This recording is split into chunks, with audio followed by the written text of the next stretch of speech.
Hi there everyone, in this video I will show you how to switch creator account to business account or creator account to personal account in Instagram. So let's get started. First of all, let me just open up the Instagram.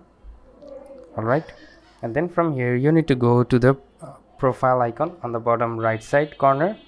Then from here you need to go to the three dots on the right upper side. So tap on the three dots and then scroll it down until you find the for professionals option.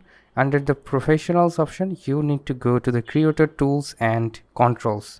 So tap on that and then scroll it down until you find switch account type.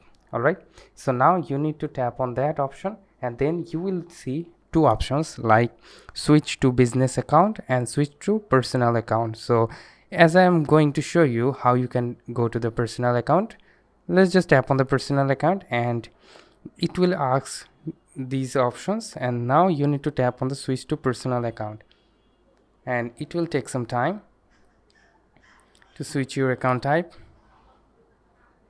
And as you can see we got switched to the personal account. If we go back, and as you can see we got this. So that's how you can switch Instagram creator account or business account to personal account. So hope this video helps you out. If yes, please leave a like and comment down below if this works for you or not, and I will catch you guys in the pretty next one.